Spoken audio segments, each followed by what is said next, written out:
Have you ever heard of a doctor being punished for doing the right thing? It sounds unbelievable, but it really happened.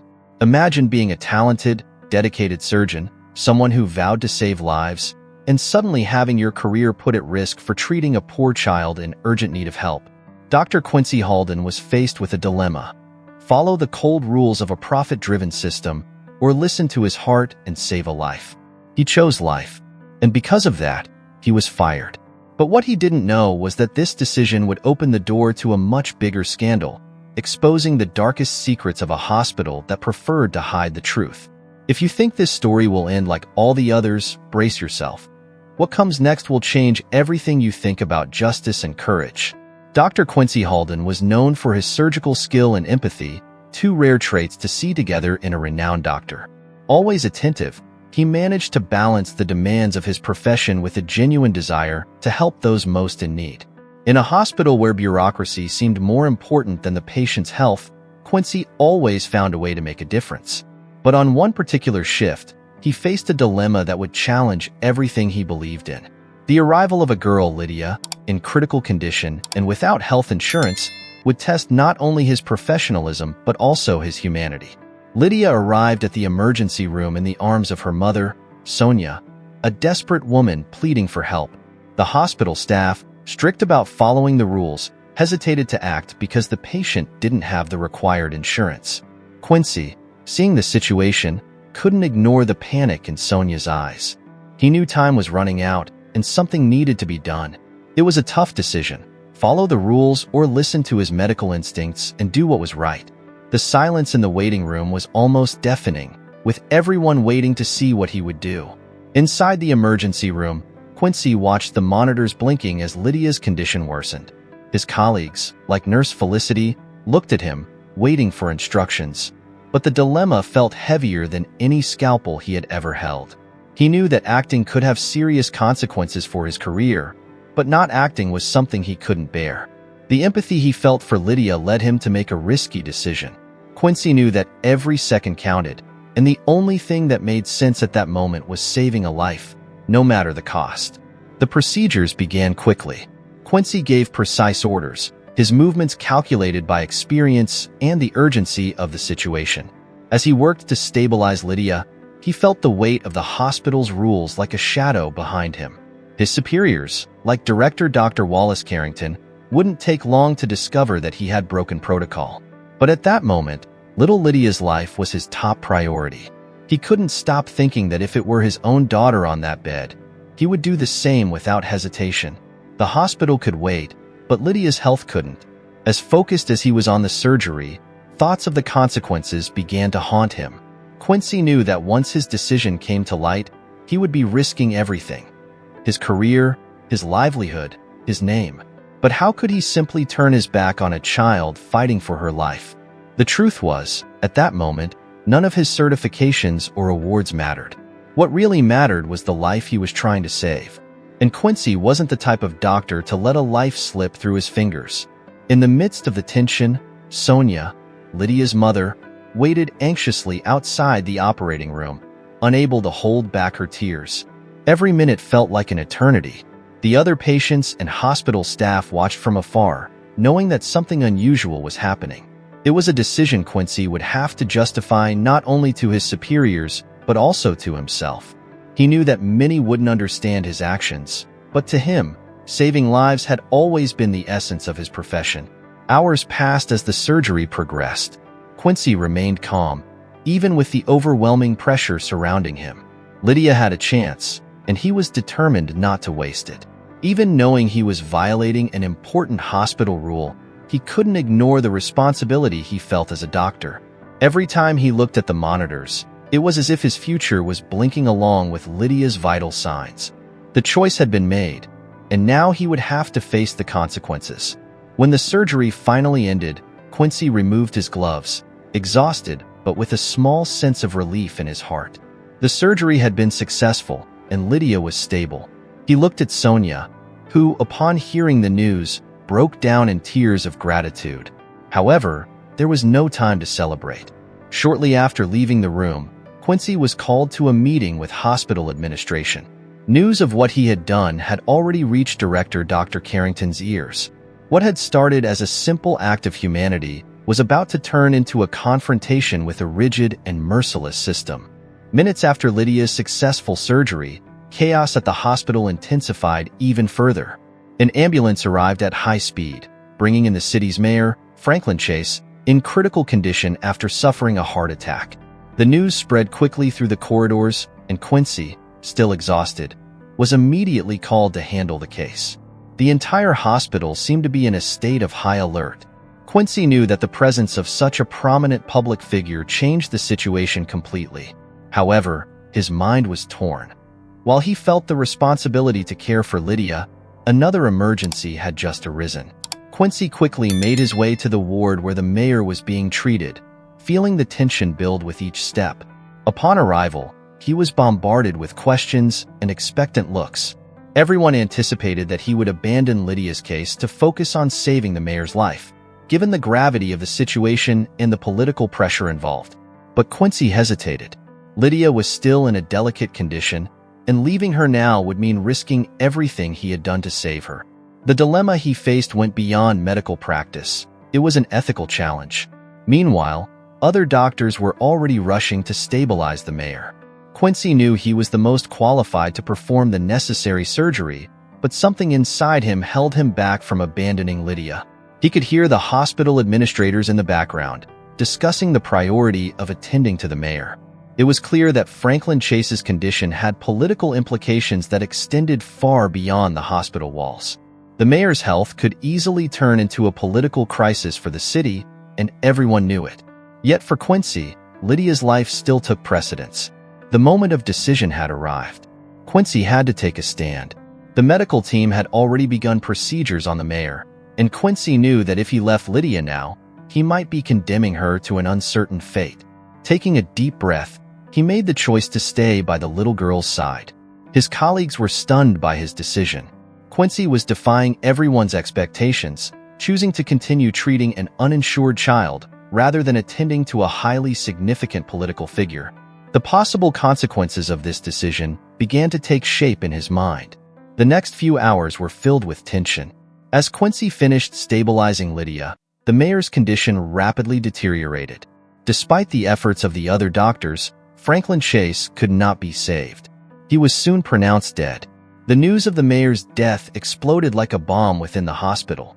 The administration's phones were ringing nonstop, and the hallways were filled with murmurs and disapproving looks directed at Quincy. For many, his decision to stay with Lydia had cost the life of one of the city's most influential figures. The hospital administration reacted quickly. Director Dr. Wallace Carrington called an emergency meeting with the staff. The tension was almost palpable as Quincy walked into the room, fully aware that his decision had placed him at the center of a storm. Carrington was visibly furious. He couldn't believe Quincy had chosen not to treat the mayor in such a critical moment. "Do you understand what this means for the hospital?" the director asked, his voice brimming with frustration. Quincy, despite the guilt being pushed upon him, stood firm. He knew he couldn't have abandoned Lydia. The repercussions outside the hospital were even more intense. The news of Franklin Chase's death quickly dominated the local media. Newspapers, radio shows, and TV programs all discussed what had transpired in the hospital that day. For many, Quincy's decision was incomprehensible. How could a doctor choose to continue treating an uninsured child while the city's mayor lay dying? Public opinion was divided. On one side, some believed Quincy had made the right choice, putting the life of a child above political pressure. On the other, a considerable portion of the population criticized him harshly. Quincy, however, remained silent in the midst of the chaos unfolding around him. He knew the storm had only just begun. Pressures were coming at him from all sides, from the administration, the media, and the public, placing him in an increasingly precarious position. Still, he did not regret his choice. To Quincy, medicine had always been about saving lives, no matter who the patient was. As the city reeled from the mayor's death, Quincy knew the true battle was still ahead, defending the ethics behind his decision. Within the hospital, the atmosphere was thick with tension. Colleagues like Nurse Felicity tried to console Quincy, though many others avoided any contact with him. Everyone knew he was about to face a trial that was not only professional but also social. Every word Quincy spoke would be scrutinized and criticized. Nevertheless, he maintained his stance, refusing to buckle under the mounting pressure. The mayor's death had been a tragedy, but Quincy believed that in situations like this, there was no room for regret. The system was flawed, in his eyes, and someone had to have the courage to confront it. As the mayor's body was taken for examination, the medical staff could barely hide their discomfort. They knew the hospital would undergo a thorough investigation, and Quincy would be the main target. Despite all the adversity, Quincy was at peace with his decision. He knew he had done what he believed was right. And deep down, his choice to stay with Lydia wasn't just a medical decision. It was a reflection of his deepest values. He had chosen to protect the life of the person who needed it most, fully aware that it might cost him his career. During the meeting, Dr. Wallace Carrington didn't hold back in his criticism of Quincy, claiming that his decision had tarnished the hospital's reputation. Quincy was accused of negligence for ignoring a public figure in critical condition, and Carrington's harsh words aimed to undermine any defense Quincy might attempt. The atmosphere in the room was tense. Other board members present seemed divided, but were aware that the political repercussions of the mayor's death were inevitable. Quincy, however, remained undeterred. With impressive calm, he explained that at that moment, Lydia's life was at risk, and he could not abandon her. What seemed like a purely ethical issue quickly took on a much deeper dimension. Quincy knew something was wrong with the hospital's internal policies, and as the board pressured him, he began to ask questions no one had dared to raise before. He had heard rumors of resource misallocation, overpriced equipment purchases, and administrative decisions that compromised patient safety. Although known for his professionalism, Quincy was beginning to believe the hospital was entrenched in systemic corruption. Dr. Carrington became visibly uncomfortable with Quincy's questions. What initially seemed like a meeting aimed at blaming the surgeon took an unexpected turn. Quincy, unafraid of the potential consequences, began revealing information that directly challenged the hospital's administration. He mentioned questionable contracts with suppliers, the lack of transparency in the budget, and the precarious state of some departments that put patients' well-being at risk. It was becoming clear that the system was corrupt, and Quincy wasn't willing to stay silent. Quincy's accusations began to unsettle the board members.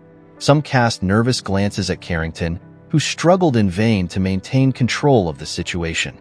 Quincy knew he was treading on dangerous ground, but he wasn't going to back down. With the mayor's death and Lydia's fragile condition weighing on his mind, he was determined to expose the hospital's deadly flaws. The battle he had initiated wasn't just about protecting his career. It was about ensuring that no other life would be endangered by corruption and negligence. The consequences of his courage soon followed. Just days after the meeting, Quincy was officially fired. The administration justified the decision by citing his negligence in not prioritizing the mayor, but Quincy knew that his dismissal had more to do with the uncomfortable truths he had uncovered. Even so, he wasn't surprised. Soon after being dismissed, Quincy decided to take action. He began gathering all the evidence of the irregularities he had observed during his time at the hospital. It was a meticulous process, but necessary. Documents, emails, suspicious contracts, everything that demonstrated how the administration was jeopardizing patient safety would be used to expose the corruption. Quincy knew that without concrete evidence, his words would quickly be dismissed as a desperate attempt to salvage his own reputation. But he wasn't interested in saving face. He wanted justice. As Quincy built his case, tensions within the hospital remained high. Many employees were aware of the irregularities, but feared losing their jobs if they spoke out. Nurse Felicity, one of the few people Quincy trusted, began helping him discreetly. She had witnessed firsthand how administrative decisions negatively impacted patient care and was determined to assist Quincy in exposing the truth. Together, they began to compile a dossier that could bring down the hospital's entire board. As the evidence piled up, Quincy knew time was against him. The hospital administration had powerful allies, and any misstep could ruin everything. But he was resolute. His dismissal hadn't shaken him. Instead, it only strengthened his determination to fight a system that prioritized profit over human lives. Quincy wasn't just fighting for Lydia or the mayor. He was fighting for all the patients who placed their trust in the hospital, only to be betrayed by a corrupt administration. Finally, with the dossier complete, Quincy and Felicity decided to take the information to the district attorney's office. They knew it was the only way to ensure an impartial investigation. The case quickly gained momentum, and soon the hospital was under formal investigation. The media, which had previously focused on the mayor's death, began to take interest in the corruption allegations. Quincy, once criticized for his decision not to prioritize the mayor, now emerged as a figure of resistance, someone willing to stand up to the system in order to save lives. The investigation into the hospital gained significant media attention, and the revelations brought forth by Quincy began to reverberate throughout the city. The public, which had previously been divided over his decision to prioritize Lydia instead of the mayor, now saw the doctor in a new light. The evidence of corruption that Quincy and Felicity had gathered was being analyzed by the authorities, and the scandal kept growing. The hospital's board, once considered untouchable, now found itself in a precarious position. Despite all the pressure, Quincy remained steadfast, knowing that from the beginning, he had done what was right. As the investigation progressed, Quincy received a notice that he would be brought to trial for medical negligence, a charge pushed by the hospital administrators. They were desperate to divert attention away from the corruption allegations, using the mayor's death as a way to incriminate him. However, Quincy knew he was prepared. He had evidence on his side, and more importantly, he had the support of many who believed in his integrity. Even with the weight of the accusations, he remained unfazed. His mission had always been clear: to save lives above all else. The trial began under great public anticipation. The media, which had once questioned his actions, now followed every detail of the proceedings. Quincy entered the courtroom with his head held high, knowing this was his opportunity not only to clear his name, but also to expose the flawed system he had fought against. His lawyers, armed with the evidence they had gathered, built a solid defense. Meanwhile, outside the courtroom, groups of people gathered to support Quincy. He had become a symbol of integrity, someone willing to sacrifice his career to do what was right. Witnesses began to testify, and Felicity, the head nurse who had helped Quincy collect the evidence, was one of the first to take the stand. She described in detail the chaotic situation at the hospital, the lack of proper equipment, and how the administration prioritized profits over patient health. Her testimony was crucial in reinforcing Quincy's defense. With each statement, it became increasingly clear that the hospital's administration was trying to cover up its failures by blaming Quincy. The court began to see the real scope of the situation. As the trial continued, pressure on the hospital's administration mounted. Other staff members started speaking out anonymously, confirming what Quincy and Felicity had already revealed. The corruption scandal was far more extensive than anyone had imagined, and now the hospital faced investigations for embezzlement and negligence in patient safety. Quincy's case, which initially seemed isolated, was directly connected to larger systemic issues that affected all patients. The accusations against him began to weaken. During the trial, Lydia continued to recover well, and her mother, Sonia, was called to testify. With tears in her eyes, Sonia recounted how Quincy had saved her daughter's life when all the other doctors had refused to help. Her gratitude was evident, and her words moved everyone in the courtroom. To Sonia, Quincy wasn't just a doctor. He was a hero who had put her daughter's life above all other pressures. The court, touched by her testimony, began to fully grasp the weight of Quincy's decision on that fateful day. At the end of the trial, Quincy was acquitted of all charges of negligence. The judge, in delivering the verdict, acknowledged that Quincy had acted based on ethical principles, prioritizing a child's life over external pressures. The court also ordered a deeper investigation into the hospital's practices, particularly the evidence of corruption that had come to light during the proceedings.